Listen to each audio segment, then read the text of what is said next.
Y ya seguimos en modo país. Vamos a recibir ahora a nuestra siguiente invitada. Tengo un mosquito dando vuelta por acá, así que comprenderán que andamos ahí a los manotazos. A las piñas. A las piñas con los mosquitos. Bueno, tenemos con nosotros a la licenciada en Psicología Magdalena Álvarez. Ella es adjunta a la Dirección de Salud de Niñez y Adolescencia de ACE.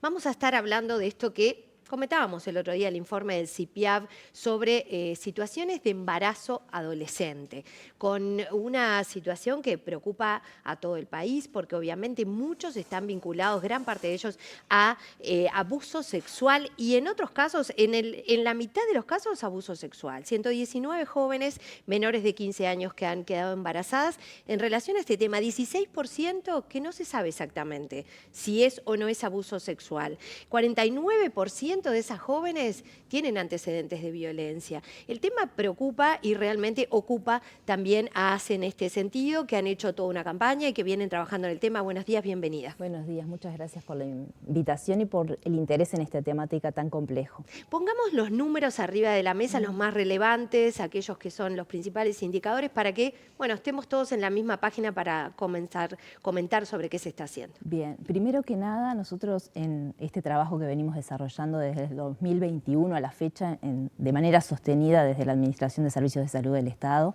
desde varios componentes de la institución, tienen un acento importante en diferenciar lo que son los embarazos adolescentes de los que son los embarazos infantiles. Nosotros hacemos hincapié en hablar de niñas en situación de embarazo, no porque desconozcamos la definición de la Organización Mundial de la Salud sobre adolescencia, sino porque se ha estudiado mucho en nuestro país en especial. Los embarazos adolescentes han sido un tema de preocupación para el mundo de la academia, para las políticas públicas y demás, pero estos embarazos tienen características muy diferentes. Entonces, el hacer el hincapié en nombrarlos como niñas en situación de embarazo nos empieza a permitir ver una dimensión que es muy importante, que tiene que ver con la naturalización que desde el punto de vista social, cultural, tenemos sobre lo que son estos embarazos, el poder haber desarrollado esta estrategia que nosotros le denominamos de notificación y análisis de casos nos ha permitido también trabajar, primero que nada, en tiempo real sobre las situaciones, porque en realidad no se trata de acumular información con ese objetivo, sino mejorar las prácticas que desde salud tenemos frente a estas situaciones de estas niñas.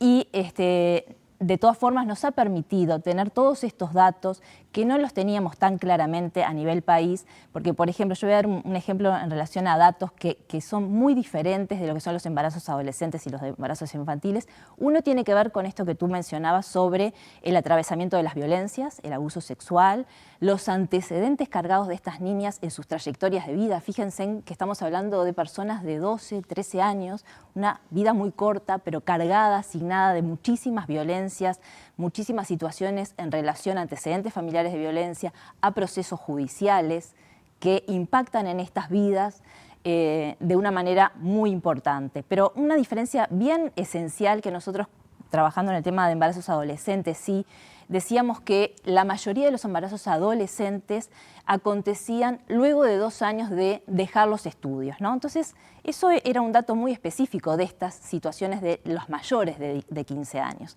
Pero los embarazos infantiles lo que nos muestra es que estas niñas están en el sistema educativo. El 82%. Exactamente. Van a la escuela, van al liceo, a la UTU. Entonces, estos embarazos irrumpen en la vida cotidiana. El derecho a la educación es un derecho esencial, más en edades tempranas, obviamente. Entonces, empezamos como a ver también en estas situaciones los derechos contrapuestos, ¿no? ¿Qué supone en realidad una maternidad en estas edades? Y bueno, de alguna manera nosotros a punto de partida de poder conocer mejor los datos, vemos que es una situación que está presente en todo el territorio nacional, que hace de alguna manera representa más del 80% de estas situaciones a nivel país, pero en realidad también están presentes los prestadores privados. O sea, es una situación extremadamente compleja que de alguna manera el poder separarla de los embarazos adolescentes, el poder hacer foco en estas situaciones de altísima gravedad, no solamente por esto que yo les decía que son los antecedentes, o sea, cómo llega esta situación de embarazo, sino también las consecuencias que puede tener una maternidad en edades tempranas. ¿Cómo se encara a la niña en este caso, desde ACE? Bien. Una cosa muy importante es que estas niñas, nosotros hablamos esto de qué ves cuando ves una niña en situación de embarazo, porque están en nuestro sistema de salud. Las niñas consultan a los sistemas de salud, ya sea en puertas de emergencia como en policlínicas, por lo tanto se acercan a nosotros y eso es una gran oportunidad para poder trabajar. Muchas veces es la oportunidad de pesquisar estas situaciones de violencia sexual, que muchas veces esto que decimos son situaciones crónicas, que hay veces que anteceden abuso sexual en la infancia y en el embarazo adolescente. También acontece esto que nosotros decimos, la probabilidad de un embarazo en edades tempranas tampoco es tan frecuente porque la biología no siempre lo permite. Entonces es esta punta del iceberg, esto que nosotros podemos ver y pesquisar y ahí de alguna manera activar todo lo que tiene que ver con el sistema de protección para estas niñas en estas situaciones de violencia. Ese es como una oportunidad. Después hay un tema que también es bien importante que tiene que ver con el tiempo. Muchas veces se creía que las niñas ocultaban estos embarazos y consultaban en forma tardía el sistema de salud, lo cual también no permitía de alguna manera hacer un adecuado asesoramiento o el acceso a la interrupción voluntaria del embarazo, que después, como van a ver en la información que tenemos, en realidad genera menos secuelas desde el punto de vista biológico, psicológico y social, la interrupción del embarazo en edades tempranas, que lo que tiene que ver con las maternidades, que impacta en la biología de las niñas, pero también en todo lo que tiene que ver con los recién nacidos. Es mejor no seguir adelante para las niñas que cursar el embarazo. El cursar el embarazo tiene consecuencias, más del 80% riesgos, que lo que es la interrupción voluntaria, que también tiene riesgos. Cualquiera de los escenarios tiene riesgos para la salud, hay que decirlo, porque en realidad no esperamos que una niña menor de 15 años esté en una situación de embarazo, o sea, eso es importante subrayarlo. Hay bebés que nacen, por ejemplo, prematuros, bajo peso. Exactamente. Algunas de las consecuencias, ¿no? También las que acceden a un aborto también sufren consecuencias, ¿no? Exactamente. Consecuencias tenemos en cualquiera de los casos, nos muestran las situaciones más crudas y duras para estas niñas, pero evidentemente que hay menos factores de riesgos para la interrupción que para lo que es la continuidad. Y esto que tú decías de, por ejemplo, la prematurez en población general es de un 9%, en estas situaciones es del 13%. O sea, ahora bien, la recomendación de las autoridades sanitarias es no seguir adelante con un embarazo siendo una niña. ¿Cómo recibe la niña esa recomendación? ¿Hay números? Ahí está. Nosotros lo que hacemos es, primero que nada, además, es asesorar sobre esto. O sea, lo importante para tomar cualquier decisión tiene que ver con tener información. Esto es fundamental, que las personas puedan saber cuáles son las consecuencias de maternar en edades tempranas y de lo que es una interrupción voluntaria del embarazo. En nuestro sistema es importante el tema del consentimiento, por lo tanto eso también es algo que se trabaja y es precisamente una de las dimensiones que abordamos con las niñas en los distintos escenarios que son realmente bastante diversos, pero todos cargados por una gran vulnerabilidad. El tema, por ejemplo, si nos centramos en las interrupciones voluntarias del embarazo, nosotros partimos como de antecedentes que tienen esta estrategia que es el mapa de ruta para los embarazos infantiles, que es interinstitucional, y allí una de las cosas que se señalaban era que era importante considerar, por ejemplo, en el caso de las interrupciones, el mejor escenario. Y en esas situaciones muchas veces el mejor escenario es el escenario institucional, que dé determinadas garantías, porque nosotros no tenemos que olvidar también algunos contextos donde hay vulneraciones y situaciones de la vida cotidiana de estas niñas que también afectan a que ese procedimiento sea de la manera cuidada y demás. Sí. Tiene que tener el consentimiento de un adulto, ¿no? Sí, en realidad... Y ahí debe ser también un poco complejo, ¿no? Exactamente, ese es un punto que realmente entiendo yo que requiere mucha más profundidad en el análisis, porque nosotros, obviamente quienes trabajamos con adolescentes, muchas veces hacemos mucho hincapié en el tema de la autonomía progresiva, que es una noción que tiene mucho que ver con los derechos y que efectivamente tiene que estar al servicio de la protección. Entonces, por ejemplo, en estos procesos, la autonomía progresiva va a ser un elemento que vamos a considerar, ¿no? O sea, si la persona tiene el desarrollo y la autonomía para tomar decisiones.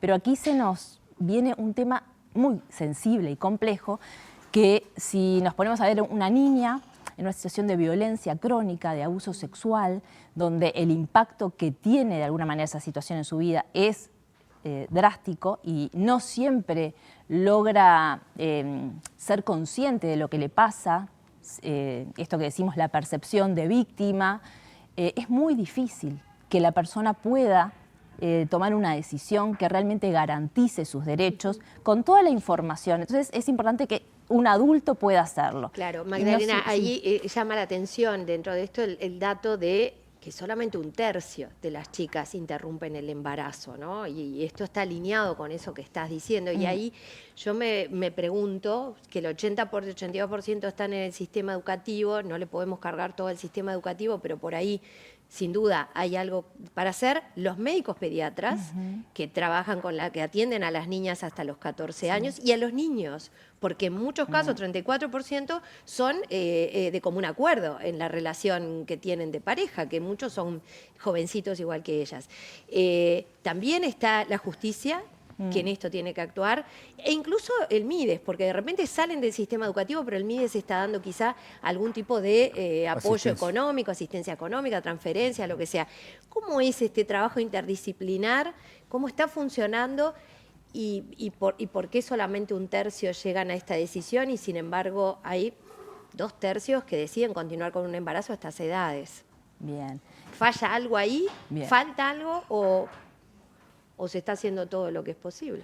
Creo que estás trayendo como uno de los puntos de tensión y realmente sobre el cual debemos de avanzar. Esta pregunta que tú traes es una pregunta que a nosotros como profesionales de la salud permanentemente nos insiste a cuestionarnos estas cuestiones en relación a si estamos haciendo cada uno de nosotros lo mejor posible, ¿no? Desde el punto de vista de los cuidados y de la protección, desde el punto de vista del asesoramiento, desde el punto de vista de que rápidamente naturalizamos la maternidad al costo que sea, y el costo a veces es la vida de estas niñas o la vida del recién nacido. Entonces, son situaciones realmente sensibles, complejas, que nosotros ahora estamos hablando desde un punto de vista general, pero bueno, todas estas situaciones se individualizan en una trayectoria de vida puntual, en la cual que la intención es minimizar al máximo los riesgos, generar realmente las condiciones. Y ahí yo creo que es un enorme desafío esto que tú estás planteando. Nosotros es parte de los resultados que nos dan esta estrategia y sobre los cuales trabajamos continuamente, porque vamos identificando que ahí tenemos un problema también a nivel social, de cómo se entrecruzan nuestros propios prejuicios, nuestras propias concepciones, que atraviesan las prácticas y que tenemos que estar muy atentos en ese sentido para ser los profesionales que debemos, lo cálido que debemos y lo humanos que debemos para esas situaciones. La interinstitucionalidad es fundamental, sí. Hemos sido de alguna manera punto de partida de este trabajo generando alianzas, tanto con lo que tiene que ver con el MIDES, con ANEP, que también se van preocupando por estas situaciones. Los datos que ACE ha presentado a ellos los han interpelado y los han ido realizado movimientos para poder pensar de qué manera se puede trabajar. Ese es otro capítulo, es un enorme desafío porque la salud es una institución que está muy puntualmente, pero que en definitiva la vida cotidiana de estas niñas circula por otros lugares y hay otros actores que también tienen que poder intervenir. Magdalena, hay un tema también en relación a Salto, porque Sí. si uno visualiza los indicadores del departamento, bueno, son preocupantes. Obviamente estamos hablando en la mayoría de los casos de niñas que han sido abusadas, eso es lo que dan los datos de ustedes, pero ¿qué está pasando puntualmente allí, en ese departamento? ¿Por qué se habla de que la situación es tan compleja y el registro marca números tan altos? Bien, una cosa que yo quiero mencionar sobre Salto, además, porque nosotros van a observar en nuestros datos, tenemos, Salto mejoró mucho el reporte de estas situaciones porque generó un sistema de trabajo en lo que es tanto la red de atención primaria como el hospital para que rápidamente puedan notificar. O sea, esto es una cosa importante porque según el mapa que ustedes van a ver, pueden haber, por ejemplo, en esta primera instancia donde nosotros reportamos las notificaciones que incluyen también adolescentes mayores de 15 años, van a ver que Salto figura con 60 situaciones y Montevideo con 50, ¿no? Eso no es de menores de 15. Esto lo aclaro porque depende de donde nosotros hacemos foco, Sí. podemos analizar erróneamente el problema. Entonces no nos interesa como estigmatizar a un lugar específico. Efectivamente, lo que sí existe en muchas de estas situaciones, una gran naturalización por el tema de lo que tiene que ver con las violencias, con lo que tiene que ver con las maternidades y los embarazos digámosle, adolescentes, pero sabemos nosotros que son embarazos infantiles, y ahí hay muchísimo para trabajar. Y salto una de las cosas desde lo que tiene que ver con salud que empezaron a hacer los equipos es pesquisar estas situaciones antes. Nosotros hablamos de situación de embarazo. Situación de embarazo no necesariamente supone que la persona esté ya embarazada, sino todos estos componentes que puede hacer que esté expuesta a relaciones sexuales con una persona más adulta, que tiene que ver con estar expuesta a situaciones de violencia y vulneración. Y ahí tenemos el gran desafío de intervenir antes. Pero ahí también lo que vemos es una gran dificultad, porque cuando el embarazo está consolidado, todos entramos en una alerta pública y las cosas empiezan a dinamizar de una manera que no así cuando estamos frente a la situación que tiene que ver con la violencia, pero no se constató el embarazo. Esto es algo, les traje muchas preguntas y muchos nudos de tensión, pero que son fundamentales. Pero Diego va a mostrar este afiche que en realidad es de alguna manera lo que lleva, la figura que muestra la campaña que están llevando adelante. Ahí fue el disparador esta pregunta, ¿no? ¿Qué ves cuando ves a una niña embarazada? ¿Alguna línea telefónica para contactarlos? No, en realidad quiero además agradecer en esta campaña que es de sensibilización y de información, porque precisamente buscamos cómo trabajar en estas dos dimensiones. Socialmente todos tenemos algo que ver con los embarazos infantiles, ya sea en esto de involucrarnos, no ser indiferentes con el tema, y por otro lado dar información, porque toda la información tiene que ver mucho con la gestión. UFPA nos apoyó mucho para poder tener este material y trabajarlo, pero no, porque en realidad esta estrategia es interna de ACE y a punto de partida de allí es que compartimos con las otras instituciones, tanto lo que son la información y el trabajo compartido. El mapeo está en internet, todo esto que ustedes sí. se puede acceder, se puede consultar. ¿Cómo accedemos así a aquellos que quieran profundizar? Y aparte porque es una herramienta interesante. Perfecto. Lo que tiene que ver con la información está en la página web de ACE. Pueden entrar tanto por el portal de Dirección de Niñez y Adolescencia de ACE o como con el área de salud sexual y reproductiva, y van a encontrar con este mismo nombre que ves cuando ves una niña en situación de embarazo, y ahí está la información. Magdalena, muchas gracias. Gracias a ustedes por el interés.